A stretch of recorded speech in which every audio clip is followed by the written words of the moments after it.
Dis alléluia. Dis à ton voisin, laisse-moi te montrer comment est-ce qu'on acclame Jésus. Amen, amen.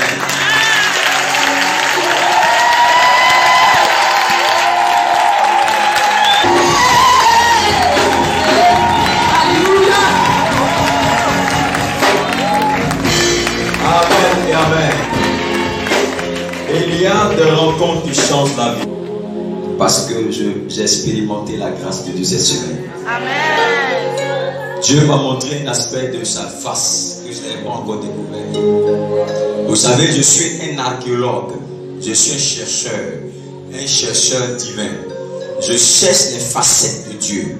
Je cherche les dimensions de Dieu. Depuis plus de 20 ans, je cherche Dieu. Je découvre des aspects de lui. Et je tombe de plus en plus amoureux de la présence de Dieu. Amen. Jésus m'a pris haut, il m'a pris. Jésus m'a pris. Alléluia. Je vous salue dans le nom de Jésus. Je vous salue dans le précieux nom du Seigneur Jésus. Je veux bénir Dieu pour la vie de Pasteur Fossou. Est-ce qu'on peut célébrer le Seigneur pour la vie? Est-ce que tu peux acclamer Dieu pour sa vie?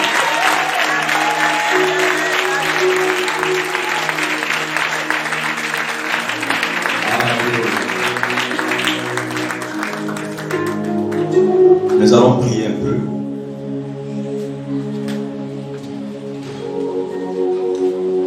Qui a dit Amen? Amen.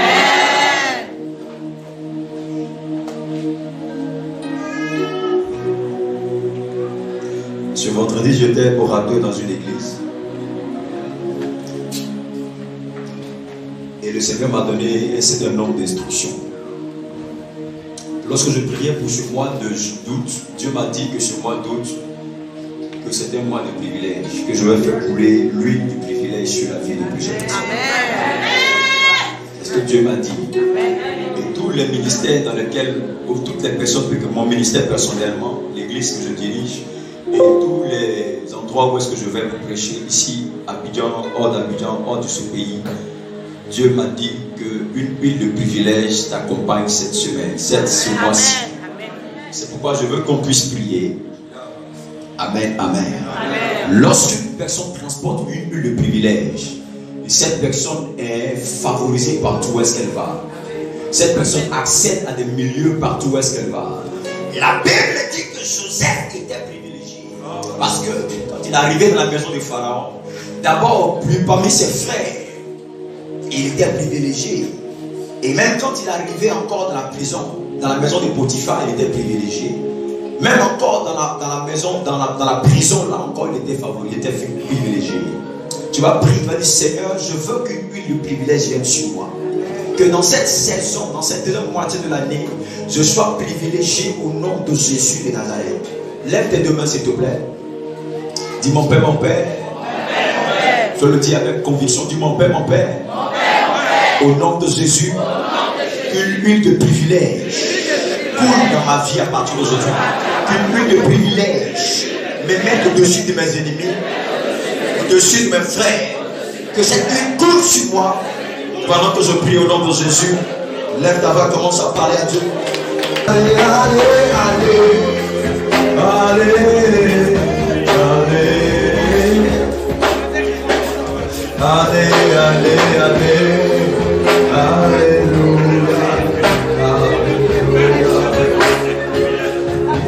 Que l'huile du privilège vienne sur toi. Que tu sois privilégié dans cette saison.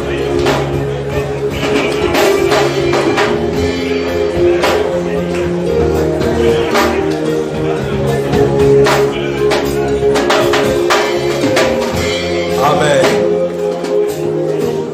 Alléluia. Le deuxième point de prière que je veux que tu puisses faire, c'est le verbe. Tu dois prier. Pas besoin de prendre le livre, mais essaie de noter quelque part, ça va t'aider à prier demain. Ésaïe 45, le verset 2 au verset 3. La Bible dit, je marcherai devant toi, j'aplanerai les chemins montueux, je romprai les portes d'airain et je briserai les verrous de fer. je te donnerai de ces trésors cachés, des richesses enfouies, afin que tu saches que je suis l'Éternel qui t'appelle par ton nom. Amen, amen. Tu vas dire, Seigneur, cette année 2022, dans cette saison, marche devant moi. Parce que quand Dieu marche devant une personne, qu'est-ce que Dieu fait? Dieu aplanit le chemin, mon Dieu. Dieu lui donne des trésors cachés. Dieu lui donne des richesses enfouies. Lève ta main, s'il te plaît. Dis, mon Père, au nom de Jésus, marche au devant de moi. Dans cette saison, marche au devant de moi. Aplanis les chemins, mon Dieu. Brise les verrous de fer. Et fais-moi accéder au prochain niveau de ma destinée. Là, tu vas commencer à prier maintenant.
Que Dieu te bénisse abondamment. Nous prenons nos Bibles rapidement dans le livre de Matthieu chapitre 17. Pendant que nous la lisons, nous nous tenons debout. Matthieu chapitre 17, le verset 1 à 6.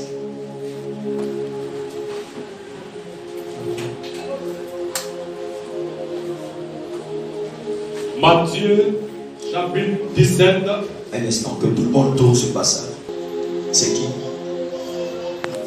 C'est ta petite soeur qui s'appelle Léa. Léa.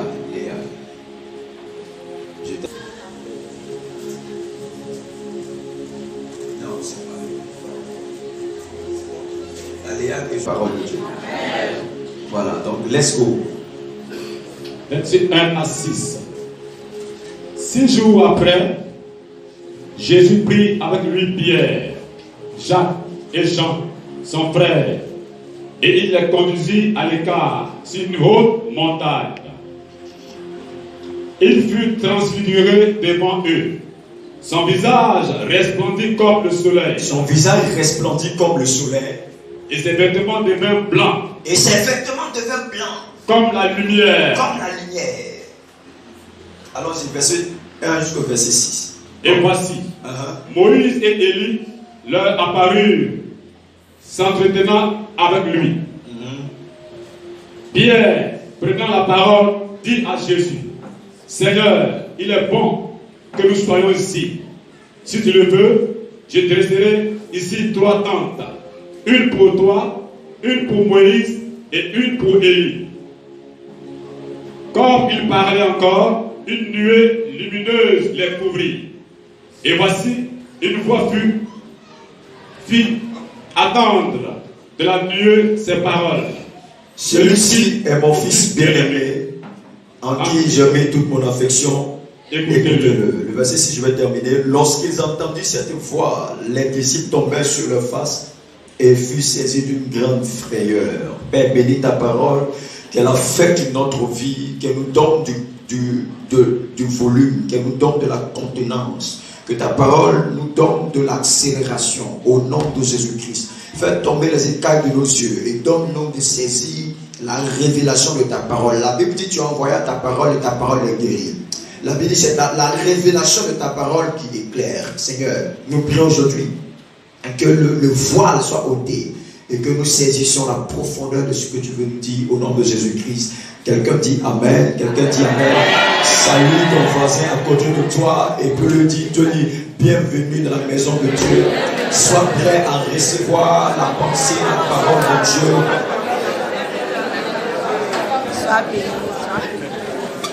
Il faut bien le saluer, il faut sourire. Je vous dis chaque fois que la manière dont tu souris, ça peut t'aider. Regarde, peut-être qu'il y a quelqu'un ici qui cherche un beau sourire. Juste un sourire, ça peut provoquer le mariage. On ne sait jamais. On ne sait jamais. Un joli sourire, là, ça peut tout faire. Donc, faites attention. Amen, amen. Est-ce que tu peux faire un très beau sourire? Amen, amen. Est-ce que tu aimes la parole de Dieu? Je veux saluer l'apôtre Charles Aprogan, de là où est-ce qu'il est. Dieu étend sa main sur la vie de son serviteur au nom de Jésus. Alléluia. Alléluia. Le thème de mon message ce matin, c'est la montagne de la transfiguration. Il y a quelqu'un, la montagne de la transfiguration. Alléluia. Le texte que nous avons lu nous relate l'histoire de Jésus. La Bible dit que tous les matins, Jésus-Christ allait prier sur une montagne. Il allait soit dans un désert, un lieu désert, ou soit il partait sur une montagne pour prier. C'était une habitude que Jésus avait. Il avait cela comme habitude, chaque fois il y allait. Parce que dans la vie, il faut avoir un certain nombre d'habitudes. Une habitude à chercher Dieu, à aimer la présence de Dieu. Il y a des choses qu'on peut faire à l'excès. Il y a des choses qu'on peut faire et on peut continuer à les faire pendant de nombreuses années. C'est-à-dire venir à l'église à l'heure, prier avant de dormir, se lever dans la nuit et prier le matin avant de sortir de la maison, lire la Bible. Ça doit être des habitudes de tout enfant de Dieu. Quelqu'un dit Amen. Excusez-moi pour la qualité de ma voix. Parce que vraiment, j'ai prêché ce début de mois là. Alléluia. Il faut avoir l'habitude d'aimer la présence de Dieu. N'aie pas l'habitude de passer ton temps à critiquer, à parler à mal tout le temps. Il faut avoir l'habitude d'adorer Dieu. Il y a des choses constamment dans ta vie qu'il faut appliquer sa vie à faire. Et parce que quand tu appliques ta vie à faire ces choses, les résultats pourront manifester dans ta vie. Alléluia. Alléluia. Jésus avait pour habitude d'aller dans la montagne pour aller prier. Et ce jour-là, en partant sur la montagne, Jésus prend avec lui Pierre, Jean et puis Jacques. C'est ça? C'est ça? Il prend ses 3 disciples et il monte sur la montagne avec eux pour aller prier. Écoutez écoutez-moi très bien, suivez-moi très bien. Le prophète n'est pas seulement un prophète qui prophétise. Le prophète est avant tout un enseignant des mystères de Dieu. Faut dire Amen. Amen. Faut dire Amen. C'est pourquoi tu dois rechercher la pensée, la parole de Dieu. Ce qui nous a bâtis, nous autres, c'est la parole de Dieu. Nous n'étions pas des friands de la révélation de la prophétie, mais nous étions plutôt friands d'abord de la parole de Dieu. Amen, amen. Il y a des services prophétiques où nous prophétisons quand tu prends le micro, tu prophétises de 23h jusqu'à 6h du matin. Sur tout le monde. Amen, amen. Mais ces choses vont passer. C'est la parole de Dieu qui va demeurer éternellement. Quelqu'un dit amen. Elle va rester éternellement parce qu'elle est au commencement. Parce qu'elle est au commencement, elle sera aussi à la fin. Et si tu es attaché à ce qui est au commencement, ça veut dire que toi aussi tu ne passeras pas. La parole est une promesse. Et elle se manifestera dans ta vie. Qui a dit amen? Alléluia.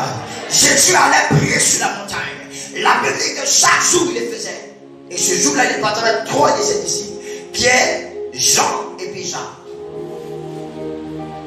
Jésus n'avait pas 3 disciples. Jésus avait 120 disciples. Dans les 120 disciples, il y avait 70 avec lesquels il avait une certaine relation. Et dans les 70, il y avait une relation avec 12. Et dans les 12, il avait une relation avec 3. 120, 70, 12 et 3. Les théologiens disent que les 3 là, c'est ceux-là qu'on appelle le cercle des intimes. Le cercle des intimes. Ça veut dire dans la vie, il y a des niveaux de relation. Il y a des personnes qui ont accès à ton intimité. Il y en a d'autres qui n'ont pas accès à ton intimité. Il y a des amis ou des camarades qu'on a dans la vie à qui tu ne peux jamais montrer ta maison. Il ne peut jamais rentrer même dans ton salon. Amen, amen. Je me souviens que j'allais prier pour un monsieur vraiment qui était très bien placé. Et quand j'allais prier sur lui, il a une très grande maison. Dans sa maison, il y a plusieurs niveaux. Il y a la terrasse. Même quand il te reçoit sur la terrasse, même il t'a bien reçu. Ça veut dire que ce n'est pas tout le monde qui rentre même dans le domaine. Ce n'est pas tout le monde. Si toi tu as pu rentrer dans la maison, même c'est que toi-même tu es béni.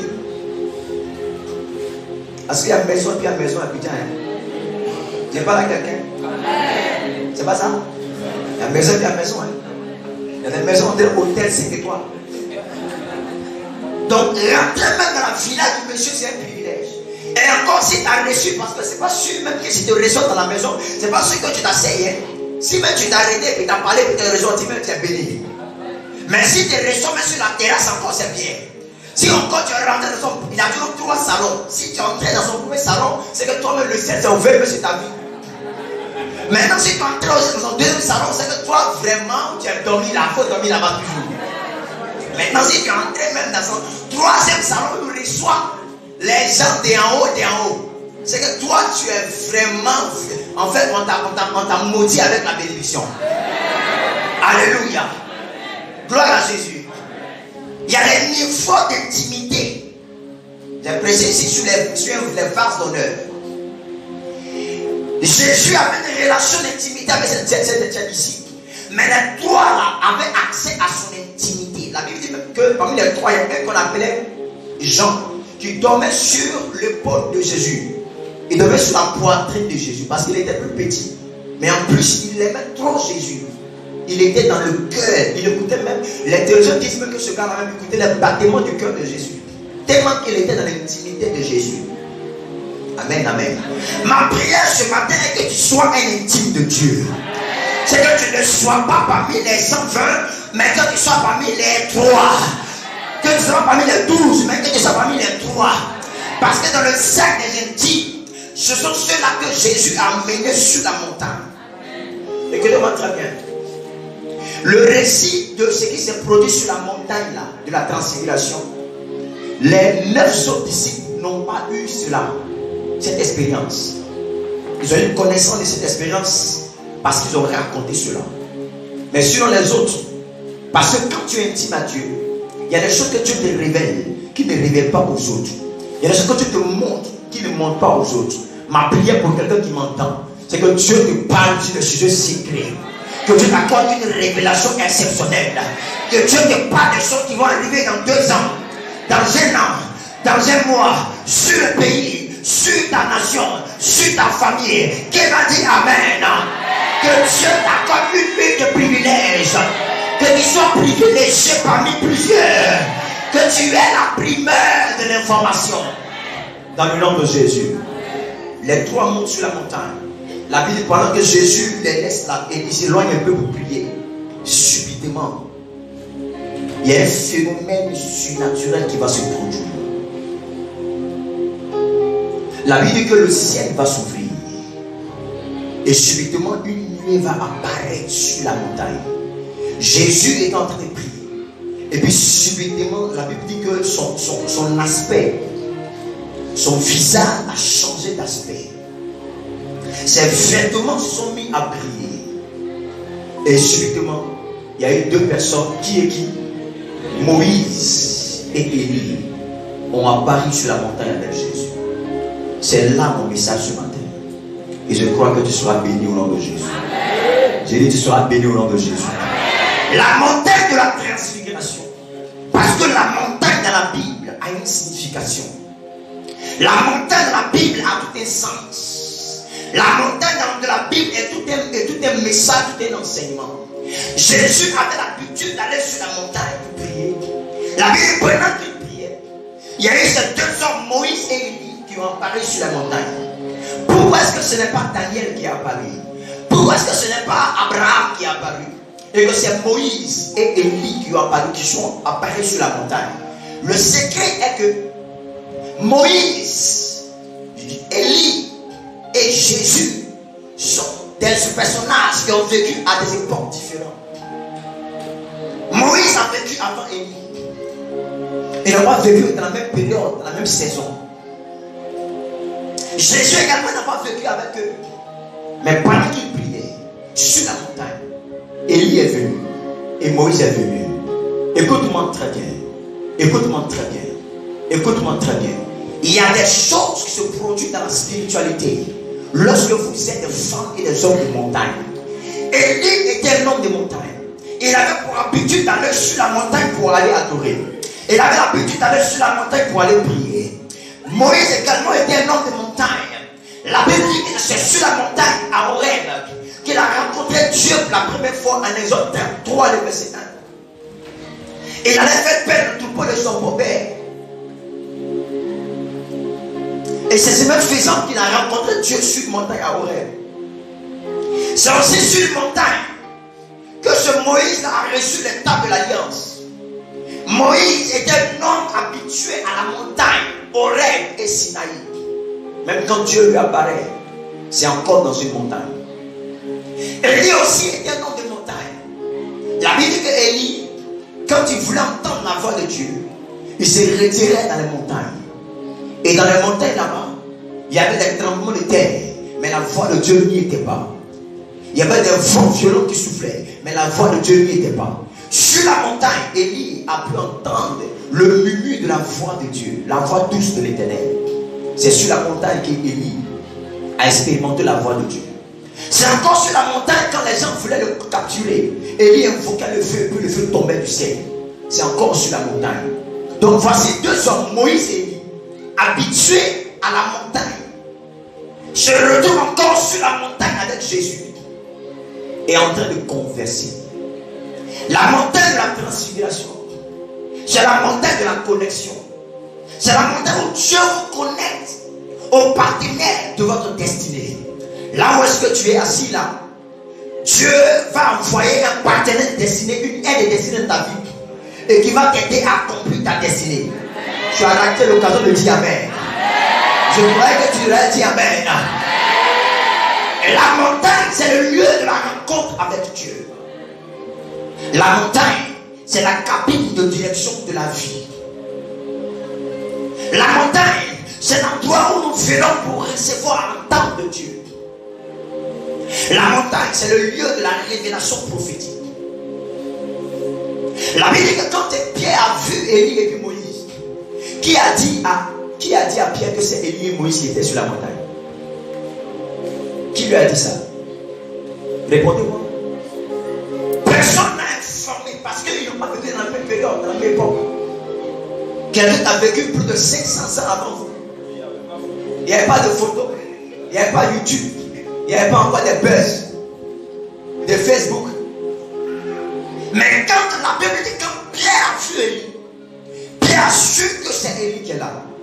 Ce n'est pas parce qu'on avait raconté qu'Élie était habillé en poil de chameau, qu'Élie avait un bâton en main, que Moïse était de telle forme, de telle taille. Non. Ce n'est pas les informations qui lui ont été racontées de génération en génération, non. Mais Pierre a reconnu Élie et puis Moïse sur la montagne à cause de l'esprit de révélation. La montagne de la transfiguration est le lieu de la révélation divine, où Dieu te révèle les choses que les hommes ne t'ont pas révélées, où Dieu t'informe sur les choses que les hommes ne t'ont pas révélées. Jésus est un homme qui aimait la montagne, qui aimait chercher la face de son Père, parce qu'il sait que la montagne est l'endroit où Dieu prend le soin de révéler les choses qui sont cachées. Vous savez, quand vous vivez votre vie ou votre vie chrétienne et que vous n'avez aucune information sur votre futur, aucune information sur les choses qui prévalent dans votre vie, c'est difficile. Beaucoup de personnes viennent souvent me consulter pour cela. Prophète, je veux me marier. Il y a 3 hommes qui sont dans ma vie. Je ne sais pas lequel choisir. Il y a un qui est court, il y a un qui est long, il y a un qui est gros. Je ne sais pas. Mais les 3, tous me plaisent. Il y a un qui travaille, il y a un qui a 500 000 par mois, il y a un qui a ses propres affaires. Ils ne savent pas. Il y a une jeune dame qui m'a appelé un jour. Elle dit, homme de Dieu, je veux aller vivre à New York, aux États-Unis. Mais je ne sais pas. J'ai des opportunités ici en Côte d'Ivoire. Mais je sais que si je vais aux États-Unis, qu'à New York précisément, je sais que ça va marcher pour moi. Mais je ne sais pas. Prophète, toi tu vois là, il faut me dire, c'est comment? Alléluia. Parce que vivre ta vie chrétienne, sans être formé sur les choses qui sont sur ton futur, sans voir clairement dans ton esprit, sans voir. Je ne parle pas des visions que nous avons tout le temps, mais je parle de la connaissance des événements de ta vie, de savoir à quel niveau tu es, de savoir où est-ce que Dieu t'amène. Parce que quand tu sais où est-ce que Dieu t'amène, tu peux accepter, tu peux supporter les épreuves, tu peux accepter la persécution, tu peux supporter les difficultés, parce que tu sais que c'est dur, mais Dieu t'amène quelque part. C'est compliqué, mais Dieu t'amène quelque part. Alléluia. Il y a un message que je prêche, que j'intitule les 3 V de la vie, les 3 V de la destinée. Le V qu'on appelle le V de la vision. Dieu te donne la vision de ton futur. Le V qu'on appelle la vallée, où tu passes par la vallée, tu passes par les épreuves.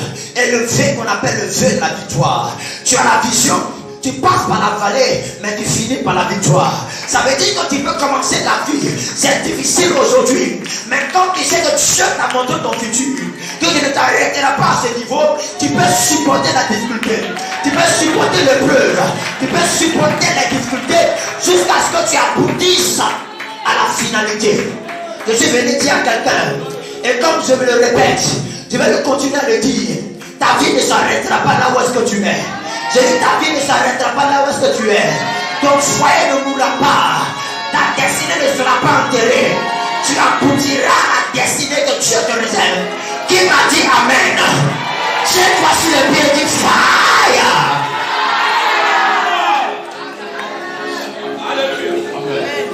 Dieu va t'informer sur ta vie, sur ton futur, sur les choses à venir. Dis Amen. Faut dire Amen. La montagne, c'est l'autel de prière sur lequel on fait monter à Dieu notre parfum d'adoration, notre parfum de sacrifice.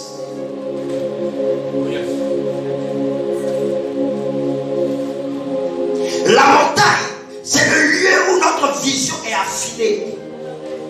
Quand vous êtes en hauteur, vous pouvez mieux voir. Je parle à quelqu'un. Lorsque vous êtes au bas de l'immeuble, vous ne pouvez pas voir même autour de vous, seulement que dans la rue, vous pouvez voir. Mais lorsque tu es sur une montagne, tu es sur un immeuble, quand tu as arrêté, tu vois autour de toi. La montagne, c'est le lieu où Dieu élargit ta vision. C'est le lieu où tu ne vois pas les choses de la petitesse, mais tu t'ouvres les yeux pour voir plus grandement. Je vois que Dieu va élargir sa vision. Dieu va élargir ta vision de ton business. Dieu va élargir ta vision des choses. Ce que les gens voient petit, toi tu feras ça grand. Ce que les gens voient c'est impossible, toi tu feras ça possible. C'est difficile, mais ce sera possible. C'est compliqué, mais ce sera possible. Écoute, là où est-ce que les gens verront la mort, toi tu verras la vie. Parce que Dieu, à la corde de la montagne, va changer ta vision. Je ne sais pas si tu parles ce matin à quelqu'un. Je vais dans ta vision. Amen, amen. Quand vous êtes à hauteur, vous pouvez voir tout un territoire. Quand tu es en hauteur, tu peux voir un territoire.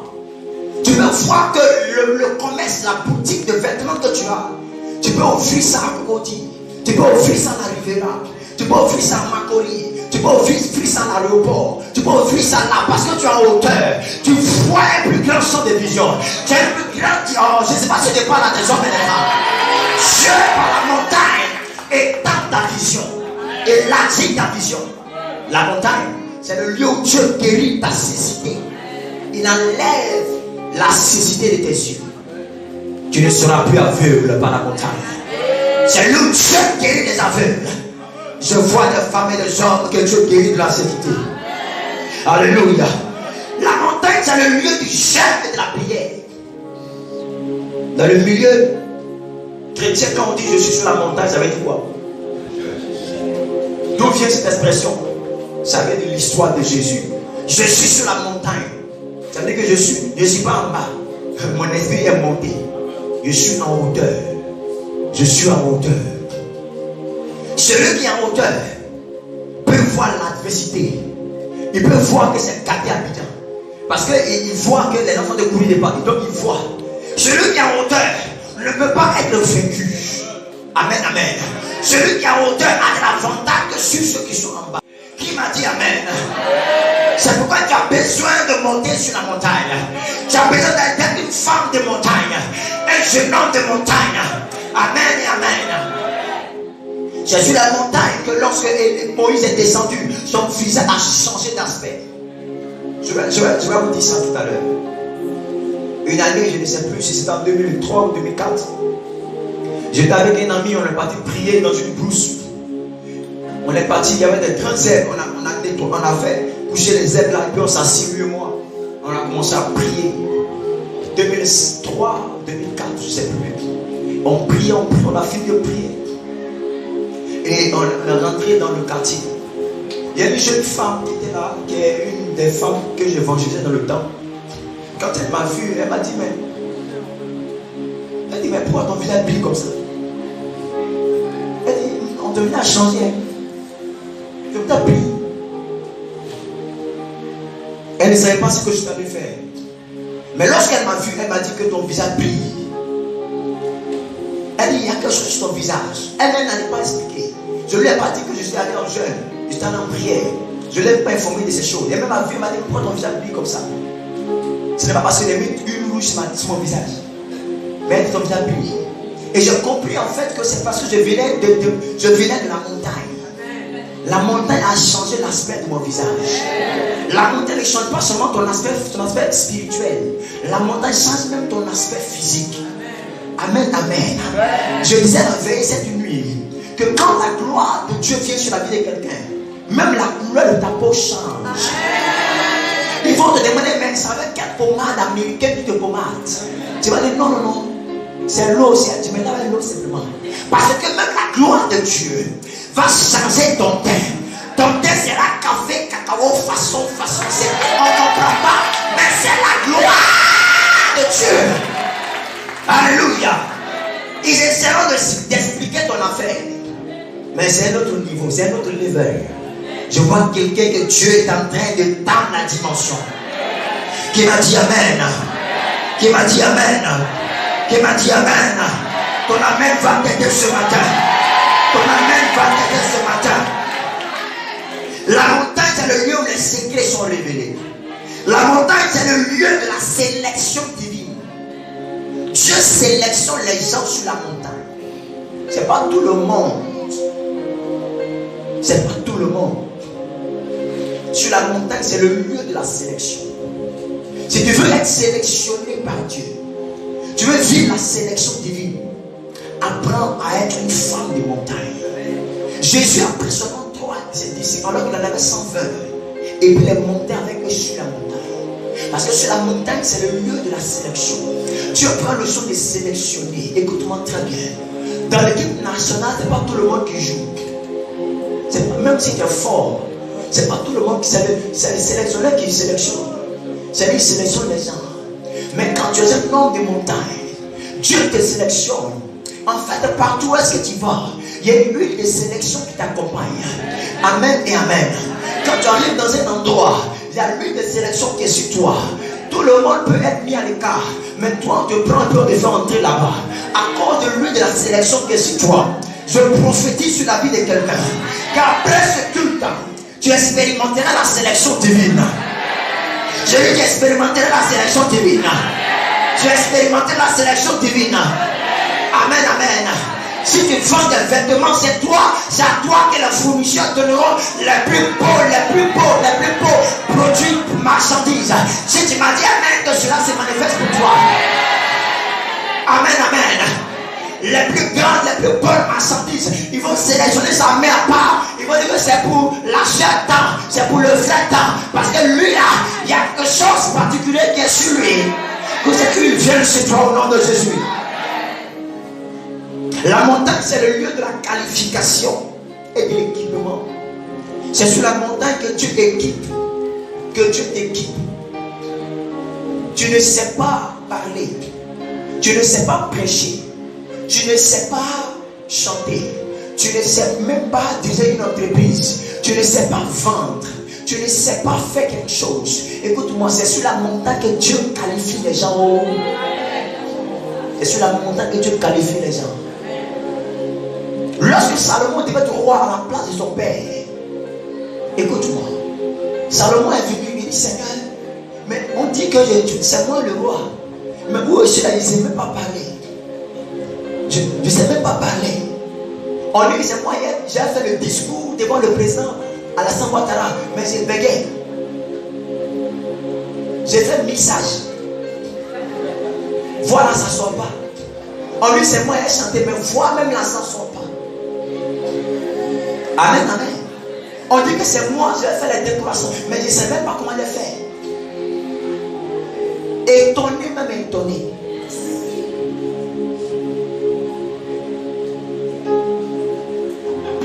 Gloire à Dieu. Mais sur la montagne, Dieu prend le soin de qualifier. Dieu prend le soin d'équiper. Dieu va t'équiper. Écoute-moi, si tu es ici et que tu es confronté dans ta vie à un manque, à un complexe, tu es complexé.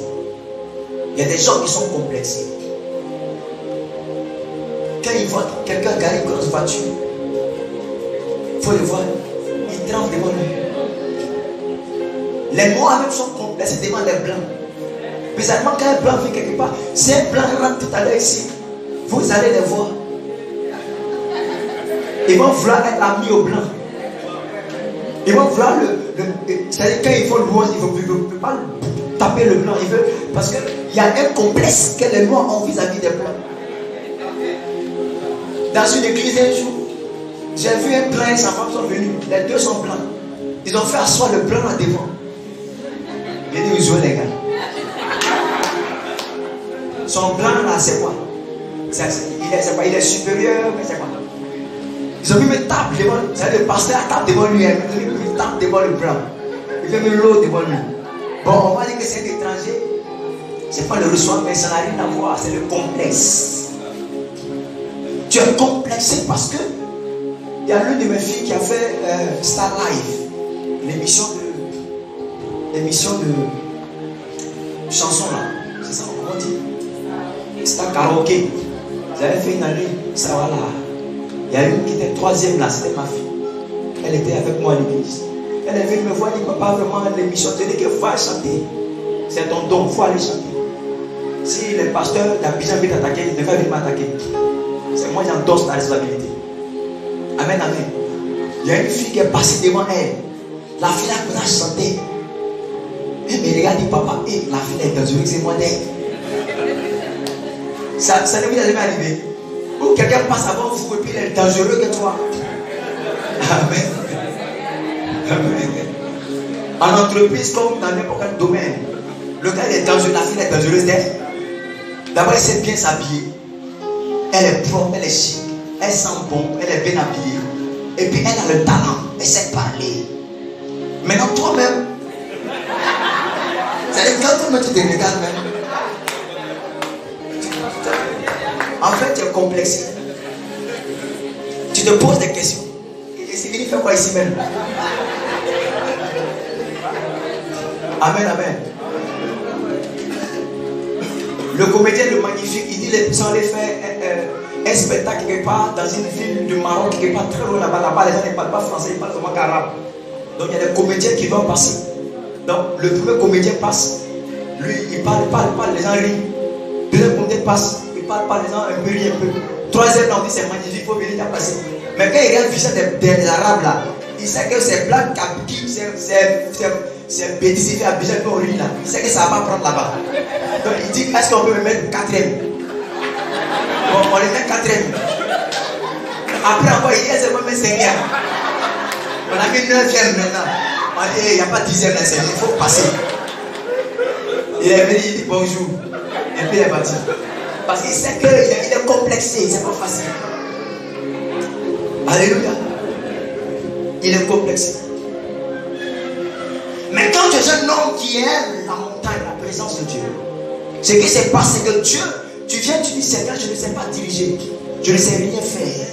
C'est sur la montagne que Dieu prend le soin de te qualifier. Il t'équipe sur la montagne. Il y a l'équipement qu'on peut faire par l'apprentissage et par la formation. Tu peux apprendre auprès des mentors. Tu peux apprendre par des livres, par des séminaires, par des conférences. Mais il y a des choses qu'on n'apprend pas à l'école. C'est dans la présence de Dieu qu'on acquiert ces choses. Amen, amen. Amen. Écoute, après ce message, Dieu va te qualifier. Amen. Dieu va t'équiper. Tu sois équipé pour savoir parler, pour savoir faire les choses. Amen, amen. Mais je suis allé prêcher dans un programme. Il y a un prophète là qui est venu devant moi là. Ah! Bon, moi je n'ai pas d'esprit de concurrence. Hein. Mais vous savez, les jeunes pasteurs d'Abidjan là, moi aussi je suis jeune, mais les jeunes pasteurs là, moi c'est mon aspect qui est jeune, mais. Amen. Et ils ont un esprit. Vous avez parlé des prophètes Carlos Dei. Donc le gars il vient même là, comme il passe avant moi, il veut tuer. Comme on dit. C'est-à-dire, parce qu'il va prêcher là, moi je n'ai pas de mots à dire. Il dit, ah, champion, notre affaire là, chacun son don. C'est toi, tu as pour toi, il faut venir, tu as fait, tu as béni le peuple, tu as parti. Mais c'est quelle affaire tu es venu montrer encore? Il vient, il prêche, même tout le monde est debout comme ça. Amen. Maintenant, celui qui m'invite là, il dit, prophète, ah, Gara, il a prêché, est-ce que tu peux prêcher? C'est lui, il veut me frayer. Il dit, parce qu'il a pressé là, ah, prophète. Ton affaire, tu prêches là, lui là, il n'est pas bon, hein. J'ai dit, chacun son don. Quand il est venu là, il parlait aussi. J'ai béni les gens. Amen, amen. Quand il a pris le micro, il a commencé à faire adoration. L'onction partout sur les gens. Les entraînes partout. Il n'aime pas prêcher. N'aime pas être complexe. Toi aussi, Dieu t'a donné quelque chose. Même si tu penses que tu n'as pas reçu, va sur la montagne. Dieu va t'en donner. Même si tu penses que tu n'as pas, va sur la montagne. Dieu va t'équiper. La montagne, c'est le lieu où Dieu t'équipe. La montagne, c'est le lieu où Dieu chasse les ténèbres de ta vie. C'est sur la montagne que la nuée est venue, que la Shekinah de Dieu, la doxa de Dieu est venue. Sur la montagne. Ils ont été éclairés. Sur la montagne, là, s'il faisait nuit, s'il était jour. Mais quand la Bible précise qu'il y a eu une nuée qui est venue, c'est parce que la nuée, on peut la voir dans la journée. Mais dans la nuit, c'est encore plus visible, n'est-ce pas? Quand le temps est un peu sombre, c'est là qu'on peut mieux apprécier la lumière. Amen, amen. Amen et amen. C'est sur la montagne que la nuit est venue. Quand vous êtes des hommes et des femmes qui aimaient la montagne, qui aimaient le lieu de la rencontre avec Dieu, Dieu par sa présence chasse les ténèbres de votre vie. Quelles sont les ténèbres qui ont englouti ta vie? Les ténèbres qui ont envahi ta santé, qui ont envahi tes affaires, qui ont envahi tes activités. Par la montagne, la gloire sera relâchée et les ténèbres seront dissipées. Il y a trois choses qui sont produites sur la montagne. La première chose, c'est le visage de Jésus qui a changé. Amen. Son aspect a changé. Le visage d'abord a changé. Le visage, c'est l'image de l'identité spirituelle. Dis-moi, identité spirituelle. Change la mélodie. C'est l'image de l'identité spirituelle. Sur ta pièce d'identité, il n'y a pas ton bras qui est dessus. C'est la photo de ton bras qui est sur ta carte d'identité. C'est la photo de ton dos. C'est la photo de ton visage. Parce que dans ce monde, pourquoi on t'identifie? Ce n'est pas ton visage, ne soit pas tes empreintes. C'est l'image de l'identité. C'est l'image de la nouvelle naissance. C'est l'image de la transformation intérieure. La Bible dit en Romains chapitre 12, le verset 2. Soyez transformés par le renouvellement de l'intelligence afin que vous discerniez la volonté de Dieu. Le mot transfiguration vient du mot grec, métamorphio. Amen, amen. Ça veut dire la métamorphose, la transformation. Jésus a été transfiguré sur la montagne. Son aspect a changé sur la montagne. Parce que sur la montagne, Dieu prend le soin de te changer de l'intérieur et de l'extérieur. Amen. Écoute-moi, la transformation de ta vie va venir quand tu seras un homme qui aime aller tout le temps sur la montagne. Jésus avait l'habitude d'aller sur la montagne. Et quand tu vas sur la montagne, Dieu prend le soin de transformer ta vie, de renouveler ton intelligence. Chez ces femmes-là, avant, dans le monde, c'était normal pour toi. Boire, tomber dans un caniveau comme ça, c'était normal pour toi. Dans mon quartier, le dimanche passé, on ne sait pas. Dimanche, il y avait quelle fête le dimanche? C'était quoi? Un dépendant. On dirait que quelqu'un nous fait dépendre. Quand le 7 août 1960, on dirait que lui-même il était né. On dirait que c'est ceux eux-mêmes qui ont fait. Il allait boire, il n'arrive pas à s'arrêter. Il est comme ça. Il danse même, on le ramasse même, il tombe. Tu étais indépendant, ça chauffait, hein? Ça chauffait. Amen, amen. Dans le monde, ta conscience est conditionnée. Ton intelligence est que tu acceptes cette vie du monde. Tu es une jeune femme que tu es entretenue par un homme marié. Le monde accepte ça. Le monde conçoit ça. Il y a une jeune fille là, une jeune dame.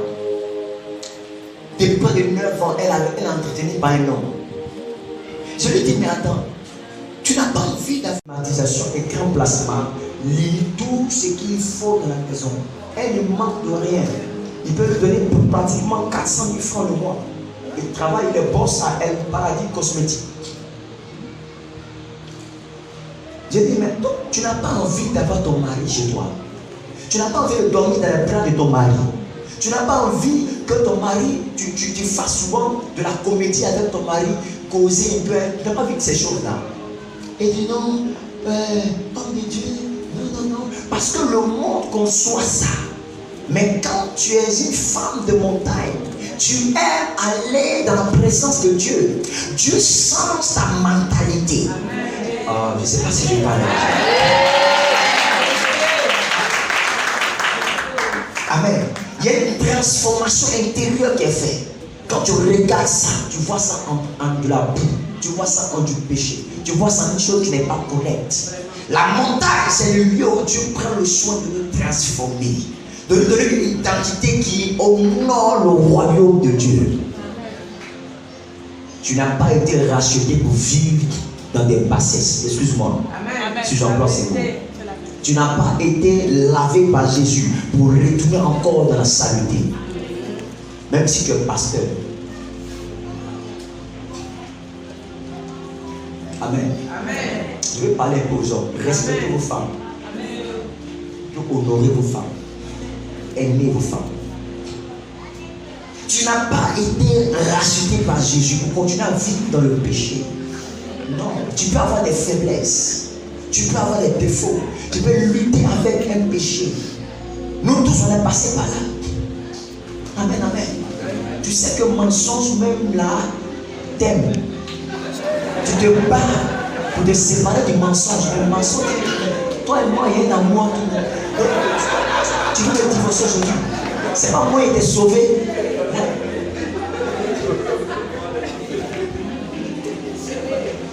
La montagne de la transfiguration, ça te change.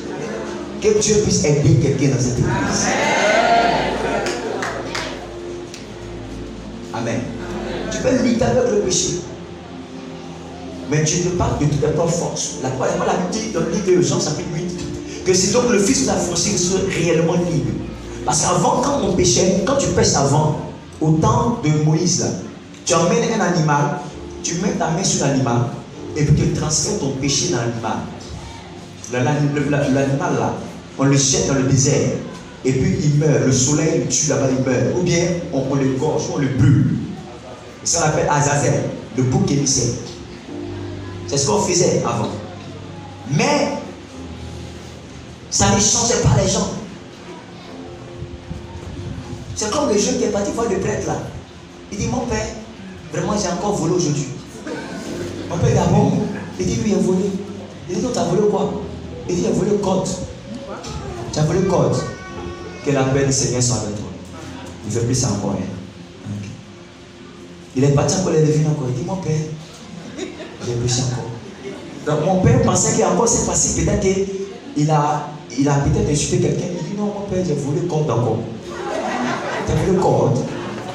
Il dit, bon, que la paix du Seigneur soit avec toi. Tu parles. Il est parti encore, il est venu encore 3 fois. Mon père, il a péché encore. T'as fait quoi? Il dit, il a volé le code encore. Maintenant, la 4e fois, mon père maintenant dit, attends, tu as volé le code. Code là même là. Il y avait encore au bout de code là. Il dit, il y avait un mouton.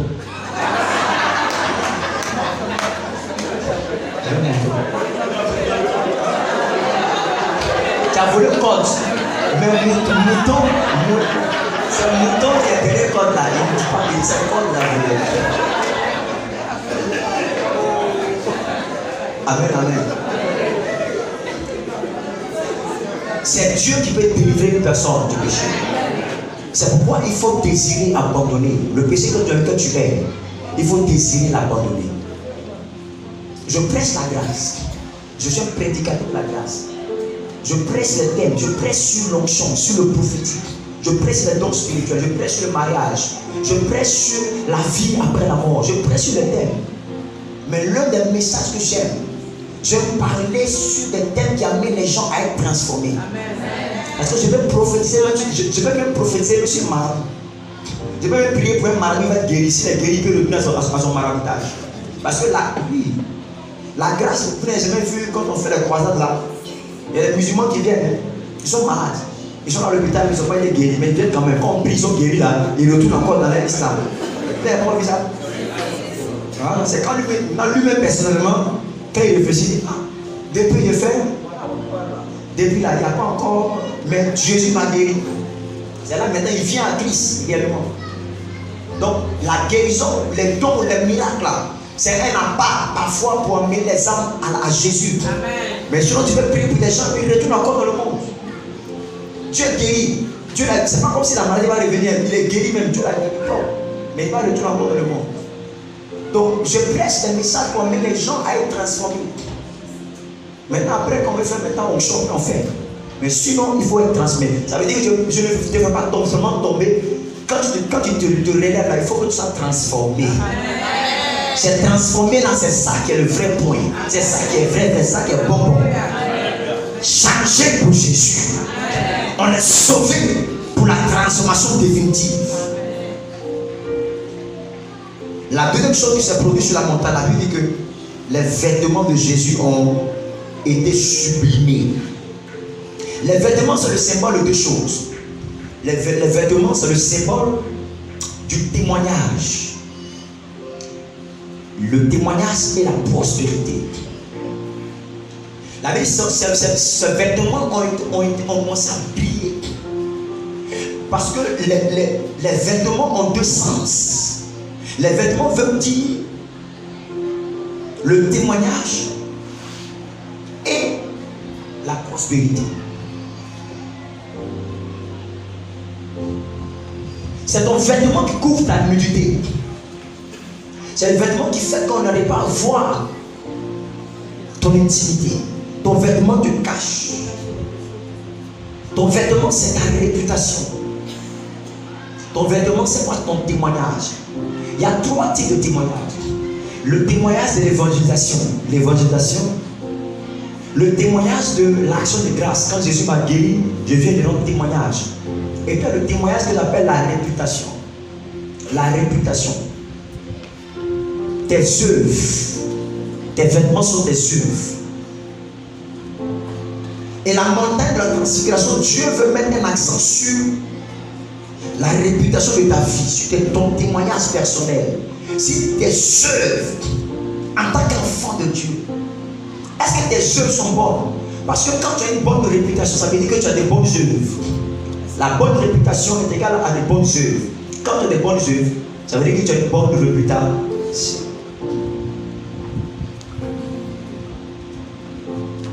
Toi, tu n'as pas bon nom au quartier. Même ici à l'église, on te reconnaît comme étant RFI. France 24, l'église là. Petite église où on se connaît, on se voit là. Toi, ton travail c'est RFI. Tu prends ici un, tu vas dire à l'autre temps, tu prends ici, ils en disent à l'autre temps, tu prends ici, ils t'en disent à l'autre. C'est toi, tu es devenue informatrice du village. La réputation peut te fermer des portes. La mauvaise réputation, ça peut te fermer des portes. Il y a un homme de Dieu là, il a invité quelqu'un, il a invité un autre homme de Dieu, c'est un ami homme de Dieu. Il a invité un homme de Dieu qui est un aîné pour lui dans son église. Il a fait un programme et puis il a fait des pancartes. Il a mis la photo de l'homme de Dieu.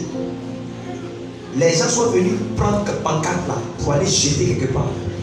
C'est les pasteurs eux-mêmes, ils ont pris une pancarte pour aller jeter. Donc il faut le voir d'encore pour les chercher sa pancarte. Il ne trouve pas la pancarte là. Et puis il croise les pasteurs. Et puis les pasteurs disent que tu cherches ta pancarte. C'est nous qu'on allait jeter. Que le gars que tu invites là, il n'a pas une bonne réputation. On ne veut pas qu'il veut te salir ici. Ta mauvaise réputation, ça peut te fermer des portes. Tu es reconnu comme étant un escroc. Tu es reconnu comme étant quelqu'un qui n'est pas sérieux. Tu es reconnu comme une personne qui est déloyale. Ta mauvaise réputation va te fermer des portes. Pourquoi est-ce que papa Charles me fait venir prêcher ici? À votre avis, il y a beaucoup de pasteurs habitants. Et pourquoi je viens prêcher ici? C'est à cause d'abord de la réputation, du type de relation que nous lie. Amen. Il peut être mon père, beaucoup de fois, ou même mon grand-père peut-être même. Mais nous sommes amis depuis 2012. Mais la qualité de la relation que nous avons fait qu'il peut t'inviter. Amen, amen. Ne jouez pas avec la main dont vous prenez les choses. Quand tu es dans une affaire, toi c'est ton bénéfice, tu veux aujourd'hui. Tu veux prendre ton bénéfice en même temps aujourd'hui. Demain là, tu tues ça. C'est pas là quelqu'un s'est battu. Ne jouez pas avec ça. J'aime ça que je prêche. Je dis que faites attention à la manière dont vous mettez fin à une relation. Ça peut définitivement fermer toutes les portes. Faites attention. Faites attention. Votre réputation, votre témoignage dans un endroit veillez à cela. Donnez plus d'éclat à votre témoignage, à ce qu'on pense, à ce qu'on dit de vous. Vous ne pouvez pas contrôler ce que les gens pensent de vous. Tu peux pas forcément être aimé par tout le monde. Amen, amen. On va t'aimer forcément. Donc mettez ça en tête. Mais toi, en ce qui te concerne, fais en sorte d'avoir une bonne réputation, d'avoir un bon témoignage. Le salut, ce n'est pas votre témoignage. Que Dieu te bénisse au nom de Jésus. La deuxième chose sur le vêtement, c'est la bénédiction matérielle, physique. Les vêtements. Le type d'habit que tu portes détermine également ton niveau financier. Le type de maison dans laquelle tu vis là détermine aussi ton niveau financier. Je parle à quelqu'un ce matin. Je ne parle pas des amours, des hachepes, des gens qui sont pingres. Ils ont l'argent, mais c'est même chaussures, même habits, même chose. Il y a un monsieur que je connais là-bas. Il a des immeubles ici dans Bidjana. Mais il est tout sur des culottes façon. Avec c'est le même habit, un même kito. Il porte tous les jours. Alors qu'il a l'argent, il a des voitures. Ça, c'est l'humilité, ça. C'est pas l'humilité. Parce que même, tu peux même porter des culottes. Mais quand on voit culottes, on sait que ça, c'est culottes. Il y a des culottes. Amen. Toi, tu es un ancien sapeur. Tu connais. Amen, amen. Il y a les raflorènes, les polos qui font 70 000. Un seul polo. Comment il m'a dit, tu peux confirmer ça? Hein? Tu peux confirmer, il y a des. C'est simple, mais quand tu vois, tu sais que c'est la qualité. Amen, amen. Quand quelqu'un a l'argent, quand il descend d'un endroit, quand tu vois son tête, tu vois sa chaussure, tu vois ses chaussures, il est simple, mais ils sont simples là même là. Simple, mais ça fait payer une maison. J'ai pas la quelqu'un? J'ai voyagé, je suis monté dans l'avion, j'étais à côté d'un monsieur. Bon, il était c'est pas en business class, mais il était avec moi. Mais quand tu vois son aspect aussi, tu sais que lui là, c'est pas même chose. Hein. Tu sais que lui là, c'est pas la même chose. Amen, amen. On n'a pas dit qu'il faut être. Parler de la simplicité et puis être simpliste. Il n'y a pas dit qu'il soit simpliste, il faut être simple. La simplicité, c'est être quand même propre. Donc, même si tu es simple, pas pour autant que tu as l'argent et que tu as des faire comme ça. Non. Dieu veut que tu sois prospère dans la vie. Il faut dire Amen. Ce matin, quand je venais, j'écoutais mon père spirituel, il prêchait à l'église de Lagos. Il était en train de dire que lui, il dit, I don't believe in the poor person. Il dit, je ne crois pas aux pauvres. Je ne crois pas à la simplicité des pauvres. Comment quelqu'un qui est pauvre dit que moi, je ne sais pas me montrer. Bon, c'est quoi tu vas montrer? C'est quoi tu vas montrer? Bah, tu n'as pas. C'est quoi tu vas montrer?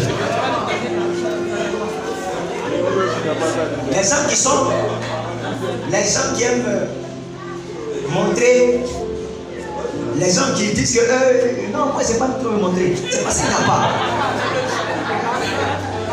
Attends, on va voir si tu vas voir là, on va voir si tu vas montrer. L'humilité, la loyauté, on peut la définir quand Dieu t'a donné des moyens. Là, on va voir si tu es un homme, si tu n'es pas un. D'abord, si tu es bloqué, moi j'ai prié. Un monsieur bloqué, j'ai prié. 150 millions de francs, c'est pas une prière à débloquer. Je prophétise sur lui, je prie pour lui un mardi, j'ai dit ça le débloque. On lui donne 105 millions. Papa, quand il n'avait pas ça là, il faut le voir. Daddy, mon daddy. Daddy, tu me fatigues. Hein? Alors, quand il presse comme ça, rentre dans mon âme. C'est mon papa, hein, papa, c'est mon papa. Il dit Alléluia. Hein? Les gens disent sur Internet, même Moreau cassé. Il y a une encore qui est venue, papa, vraiment, tu veux travailler, qui est mon blanc, elle a un blanc, elle est avec un tube. un blanc, tu. Et ils sont en train de faire les trucs là, et puis quelque part, que depuis là, ils ne se prononcent pas. Il dit, viens me voir, tu connais les choses, il faut venir, on va attacher. Il faut venir. On fait des prières dangereuses là, tu vas changer ta vie. Elle vient, on fait des prières, on commence à prier, tous les éléments à faire. Je lui fais le lavement de pied, je commence à faire des prières dangereuses pour elle. Dieu commence à faire grâce, le monsieur commence maintenant à envoyer l'argent maintenant. Et il va pas, il veut travailler. C'est maintenant, mais je veux faire, Dieu prie, Dieu fait grâce. Afina. Elle dit, papa, que moi qui suis là, je ne vais jamais te laisser. Il dit, tu vois mon visage, c'est à cause de vous, regardez pas même. Il y avait blanc sort dedans. Là, comme ça, vous même, quand je suis mis son, mais quand tu me vois, je te dis un peu, la barbe blanche, c'est un peu, c'est qu'elle est un peu vieux. Amen, amen. Je dis que ton affaire, que tu es en train de dire, il faut des terres, il faut des terres. Non, il faut des terres. Fais ta bouche. Papa, c'est moi, hein. Je dis, j'ai compris. Il faut te calmer. Ton modèle comme ça, là, j'ai trop vu dans ma vie. J'ai trop vu dans ma vie. Pasteur Fossi, j'ai trop vu modèle ça. Elle a eu travail. Dis de travail. Peut-être que c'est quand j'ai fini de presser ici, là, peut-être que c'est là que ça va venir. Son visage, mais il n'a pas vu ça, c'est 2 pieds à l'église, il n'a pas vu. Alléluia. Dieu nous réserve la prospérité, la montagne de la transfiguration. Dieu veut changer ta dimension de prospérité. Amen. Le manque dans lequel tu vis n'est pas la volonté de Dieu. Je vais peut-être te choquer. Tu peux passer par des épreuves, mais Dieu ne désire pas que tu restes constamment et indéfiniment dans ce que tu vis. Dieu veut que tu sois dans l'abondance et dans la surabondance. La montagne de la transfiguration est le lieu où Dieu connecte les hommes et les femmes à leur prospérité, à la source de leur prospérité. Amen, amen. Amen. Tu dois haïr la pauvreté dans ta vie. Tu dois haïr le manque dans ta vie. Le niveau présent dans lequel tu es là, c'est ton niveau actuel. Mais tu dois refuser ce niveau. Dans les 5 mois à venir, dans les 1 an à venir, je vois ta condition changer. Je vois ta situation changer. Je croyais que je parlais à quelqu'un. Ta condition changera de façon drastique, de façon radicale. Alléluia. La troisième chose qui se produit sur la montagne, quand le visage a changé, les vêtements ont changé, c'est quoi? C'est maintenant que Élie et Moïse ont apparu sur la montagne. C'est la connexion divine. Moïse est le prophète de la loi. Moïse est le législateur de la loi. Moïse est le symbole de la parole. Sur la montagne, Dieu te connecte à la parole. Dieu te connecte à sa pensée. C'est sur la montagne que Dieu prend le soin de t'enseigner sa parole. Moïse est parti sur la montagne et la parole lui a été donnée du ciel. Dieu lui a parlé, Dieu l'a enseigné. La montagne de la transfiguration est le lieu où Dieu prend le soin de t'enseigner sa parole, de t'instruire dans la révélation de sa parole. Amen, amen. Amen, amen. La Bible, c'est la révélation de ta parole qui est claire et donne de l'intelligence aux sages. Sur la montagne de la transfiguration, Dieu prend le soin de faire cela. Moïse et Élie. Élie, c'est le prophète de la puissance. C'est le prophète du feu. C'est le prophète de l'autorité. Il transporte quelque chose.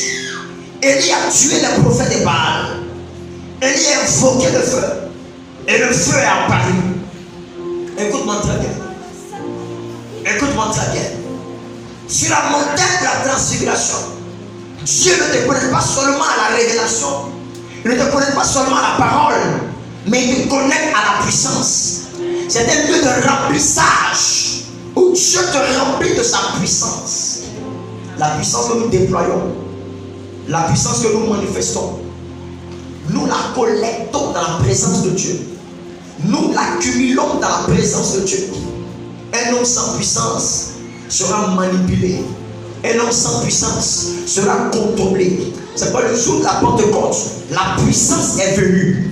C'est la puissance qui permet au moteur de démarrer. C'est la puissance qui fait que tu es intouchable.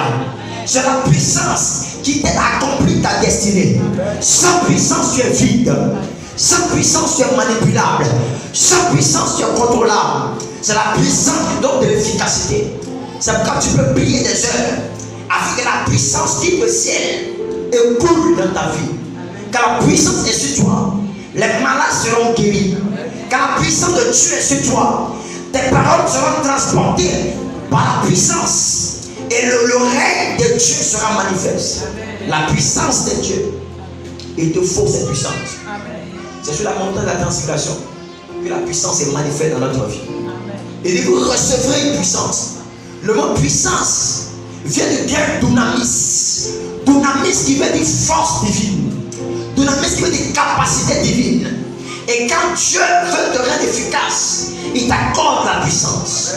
Tu peux prêcher, mais si tu n'as pas la puissance, c'est un discours que tu fais. Tu peux prêcher, si tu n'as pas la puissance, c'est un discours que tu fais. Tu peux chanter, si tu n'as pas la puissance, c'est juste une chorégraphie que tu fais. La puissance te donne de l'efficacité. La puissance chante tes résultats. La puissance te rend fort. Alléluia. Alléluia. Si tu as la puissance, ton foyer changera de résultat. Vous recevrez une puissance et vous serez mes témoins. On ne témoigne pas de Dieu par les paroles. On témoigne de Dieu par la puissance. Dieu ne s'explique pas. Dieu se démontre. Qui a dit amen? Dieu ne s'explique pas. Il se démontre. On n'explique pas Dieu. On le démontre, on le manifeste. On le manifeste. Dieu est amour. On ne dit pas que Dieu est amour. On manifeste l'amour pour démontrer l'amour de Dieu. Dieu guérit des malades.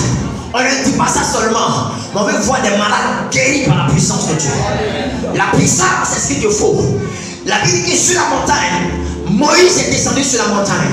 Élie aussi est descendu sur la montagne. Parce qu'Élie est le symbole de la puissance. La puissance divine à laquelle nous nous connectons quand nous allons sur la montagne de la présence de Dieu. Pourquoi il te faut la puissance? Il te faut la puissance parce qu'avec la puissance, tu peux aller loin dans ta vie, dans ta destinée. Amen, amen. Amen, amen. La montagne de la transfiguration, c'est le lieu où Dieu te connecte au partenaire de ta vie, de ta destinée. Élie a vécu à une époque. Moïse a vécu à une époque. Mais parce qu'ils étaient sur la montagne, il était sur la montagne. Élie et Moïse sont venus sur la montagne. Écoute-moi très bien. Les données de ta vie, de ta destinée sont un peu éparpillées. Il y a des gens ici qui doivent marier des Martiniquais. Il y a des gens ici qui doivent marier des Guadeloupéens. Il y a des gens ici qui doivent marier des Américains. Il y a des gens ici qui doivent marier une femme qui vient de Mexique. Amen, amen. Il y a l'une de mes filles, quand j'étais encore dans l'église de mon père spirituel, en 2005-2006, par là, la fille là, je réunissais des jeunes dans l'église. J'étais le pasteur de la jeunesse. Je m'occupais des jeunes de l'église. Une église de près de 500 personnes. Donc il y avait autour de 180, 200 jeunes environ que je réunissais chaque semaine et je priais avec eux. Il y a l'une d'entre elles qui vit aujourd'hui aux États-Unis. Depuis 2016, elle vit aux États-Unis. Écoute-moi très bien. Chaque fois quand elle venait au programme, je dis toi, je te vois aux États-Unis. Toi, je te vois aux États-Unis. Elle se regarde, est-ce que c'est possible? Tu vois, toi, tu te vois aux États-Unis. Je vous assure, je l'ai annoncé tout le temps. Quand je la vois, je l'ai surnommée l'américaine. Sally l'américaine. Salimata l'américaine. Sally l'américaine. C'est moi chaque fois je la saluais. Elle est partie aux États-Unis en 2016. Elle est aux États-Unis.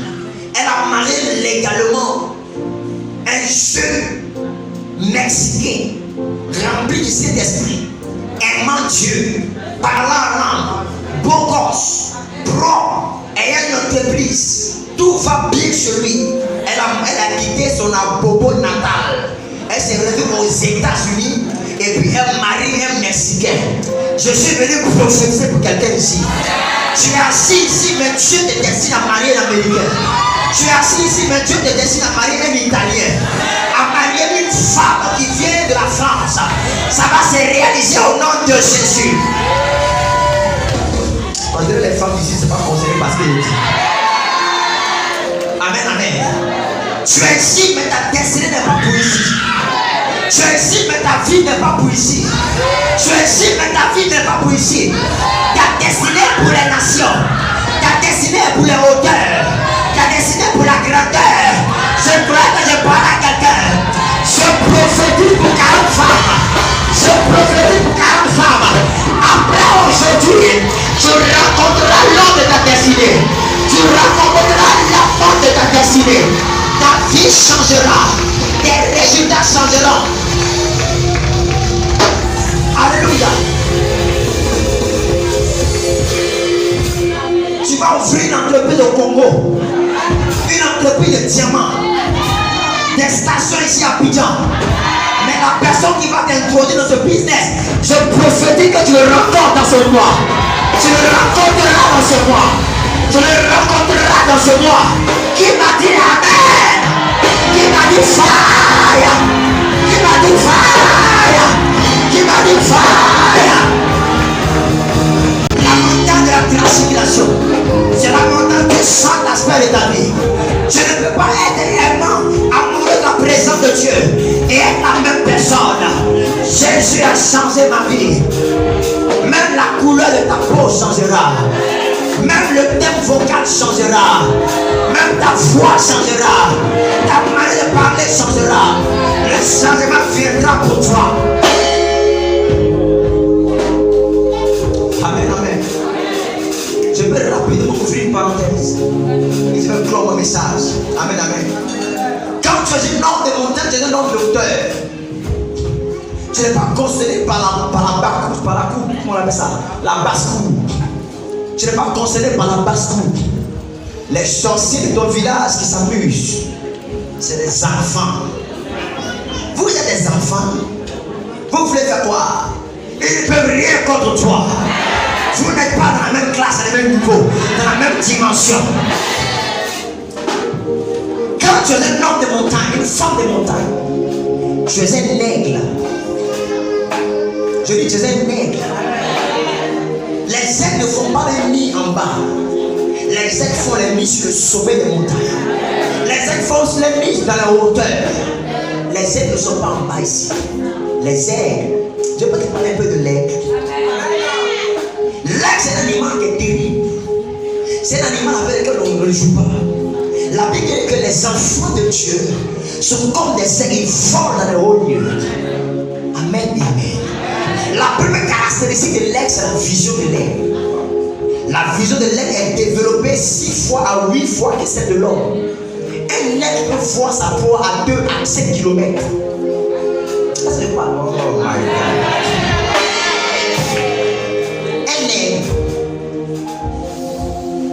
Un aigle. L'aigle voit.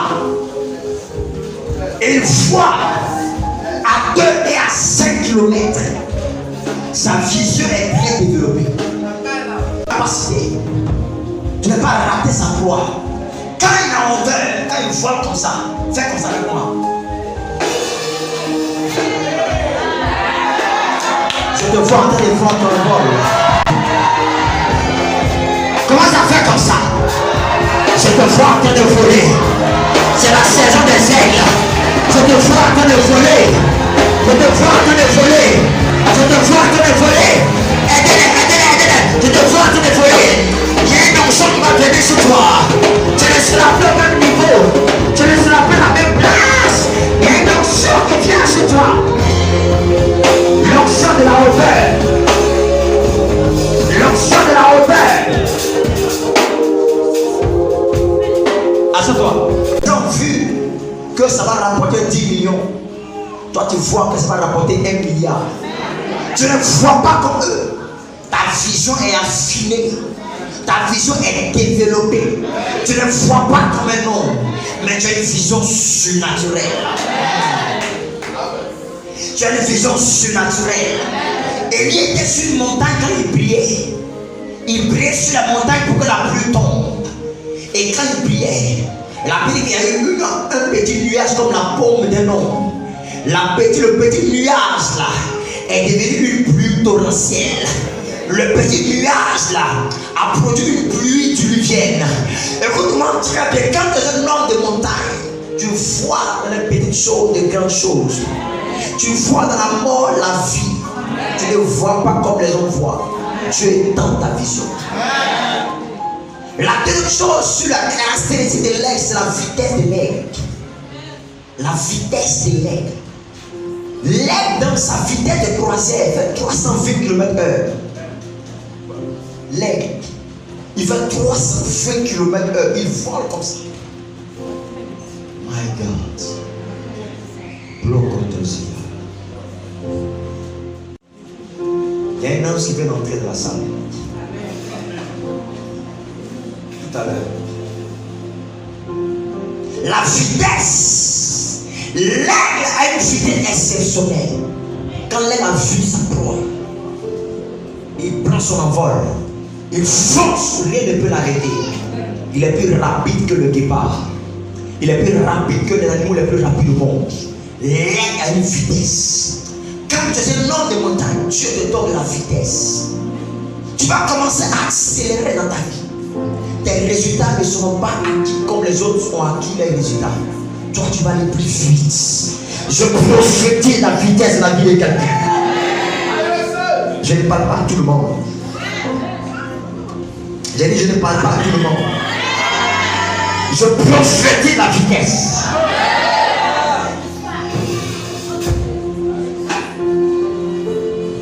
Quand l'ange vient et que je prophétise, ça se réalise. Je dis de prophétiser la vitesse. La vitesse à partir d'aujourd'hui. Tu iras vite. Tu iras vite. Tu iras vite. Tu iras vite. Tu iras vite. Les autres ont connu le retard. J'ai même connu le retard jusqu'à maintenant. Mais après aujourd'hui, je devrais aller vite. Aller vite. Tes résultats s'accéléreront. Tu iras vite.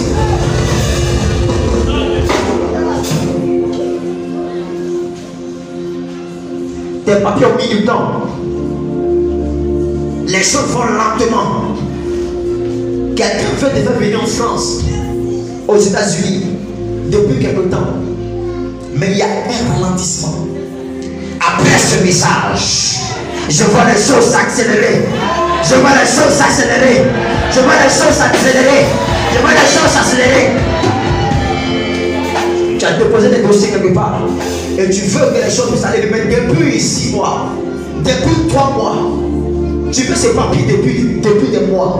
Ça tarde, ça tarde, ça tarde, ça tarde, ça tarde, ça tarde, ça tarde. Tu as le chèque là depuis en main, là le chèque n'arrive pas à arrêter de l'argent à la banque. Regarde. Par l'huile de Dieu sur ma vie, par le mandat de Dieu qui m'a été adressé, je prophétise l'accélération. Je déclare ta vitesse. J'enclenche ta vitesse. J'enclenche ton accélération. Si tu m'as dit Amen,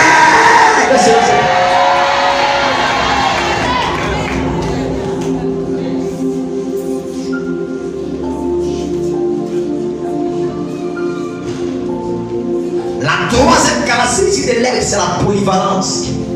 L'aigle peut pêcher à la fois dans les airs, dans l'eau et sur la terre. J'ai dit quoi?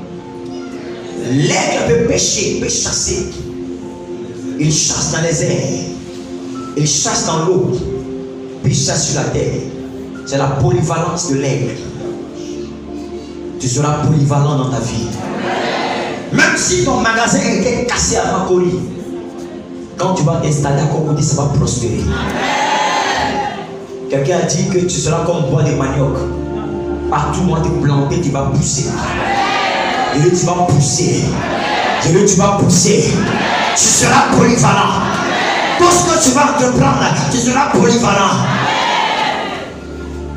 Même s'il n'y a pas de décorateur, toi tu seras décorateur. Même s'il n'y a pas de commercial, toi tu seras la femme commerciale. Il y a une onction qui va venir si toi tu seras polyvalent partout où tu vas. Tu vas tout faire en même temps, bizarrement. Tu vas tout faire en même temps à la fois. Ça va t'arriver, ça va t'arriver, ça va t'arriver, ça va t'arriver, ça va t'arriver.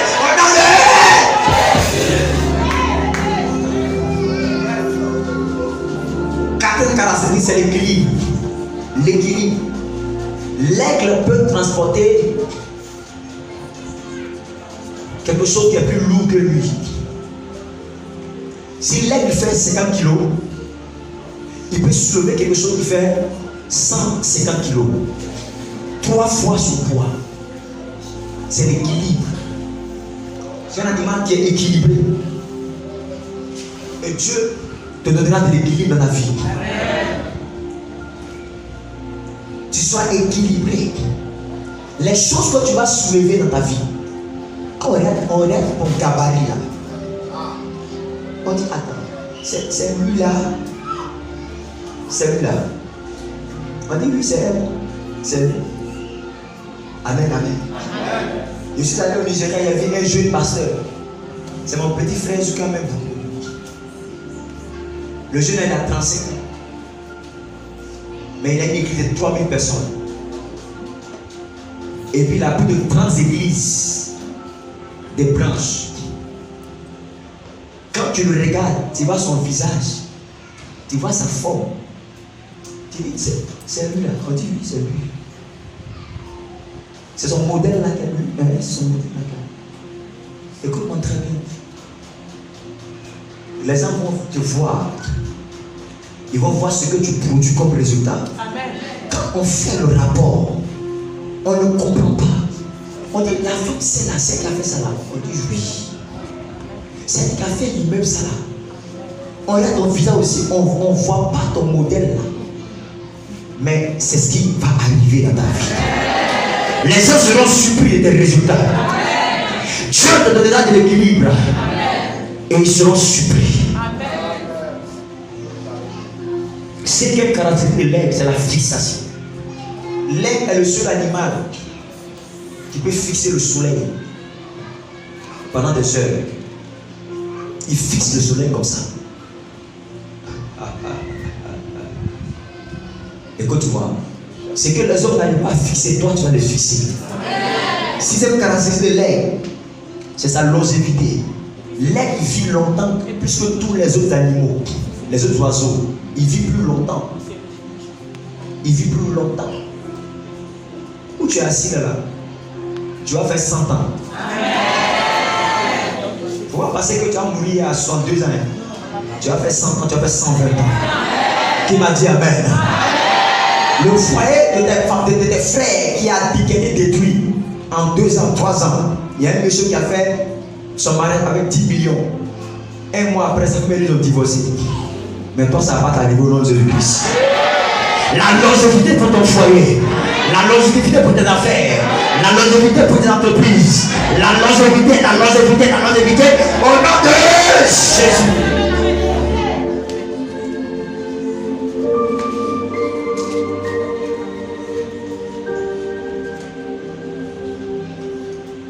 Je suis clippé depuis longtemps.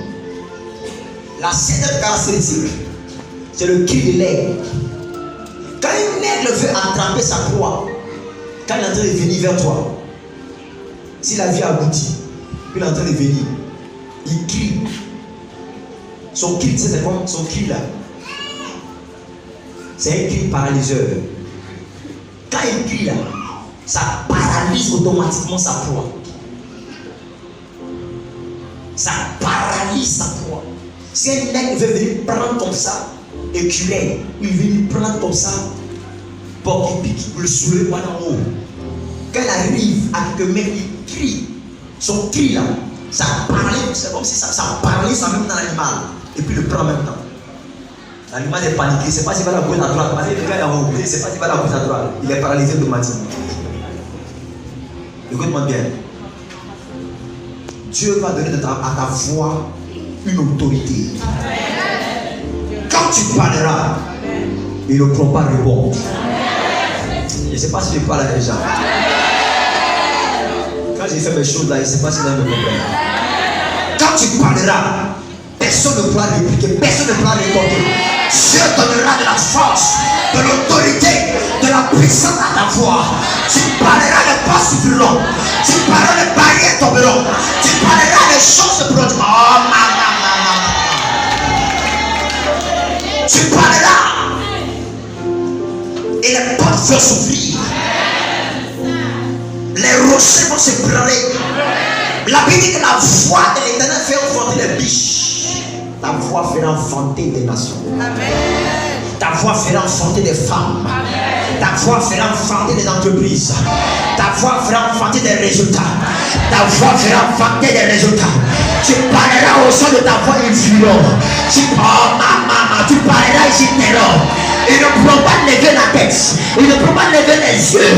Accorde ta voix. J'amplifie ta voix aujourd'hui. J'amplifie ta voix aujourd'hui. J'amplifie ta voix aujourd'hui. J'amplifie ta voix aujourd'hui. J'amplifie ta voix aujourd'hui. Ta voix a de la force. Ta voix a de la puissance. Ta voix de degré. Je le décrète pour toi. Après aujourd'hui, quand tu parleras, les démons s'enfuiront. Les maladies s'enfuiront. La pauvreté s'enfuira. Le sorcier s'enfuiront. Par ta voix, quand tu parleras, le ciel s'ouvrira. Celui quand tu parleras, le ciel s'ouvrira. Quand tu parleras, le ciel s'ouvrira. Quand tu parleras, le ciel s'ouvrira. Quand tu parleras, les prisons s'ouvriront. Il m'a dit fire. Il m'a dit fire. Qui est debout pour du fire? Qui est debout du fire? Du fire. Du fire.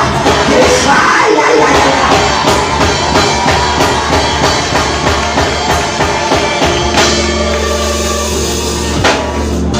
Tiens-toi debout.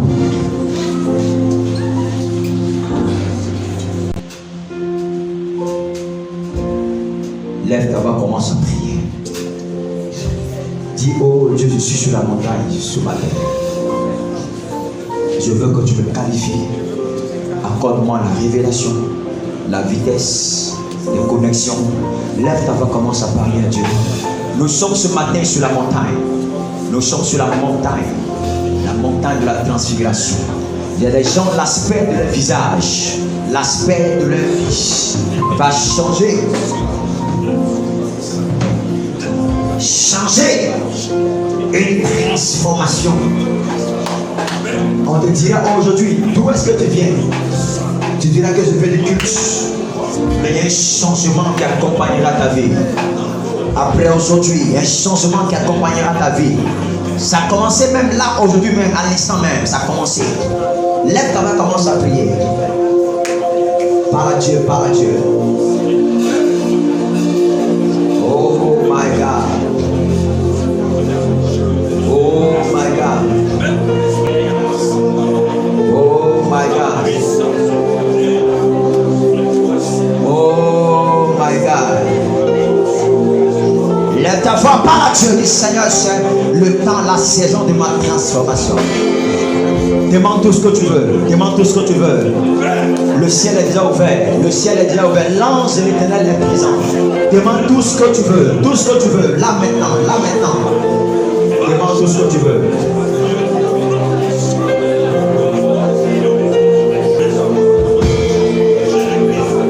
Demande tout ce que tu veux. Demande tout ce que tu veux.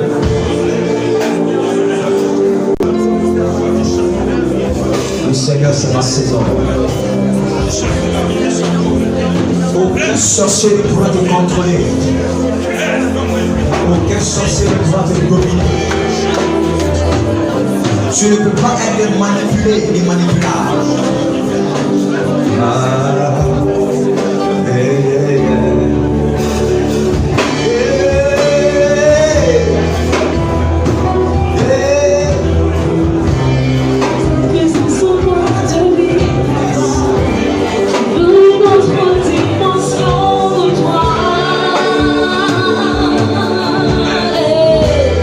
Ta présence en moi devienne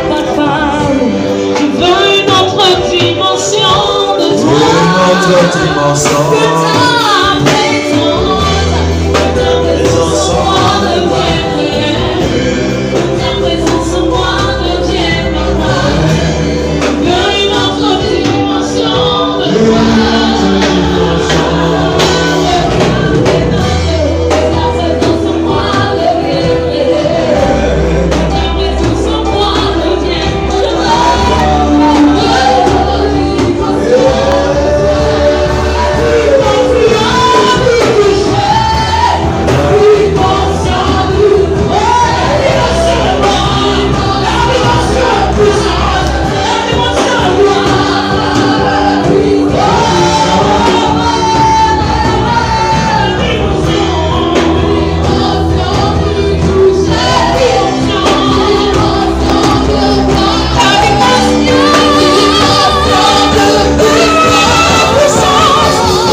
La montagne de la transfiguration.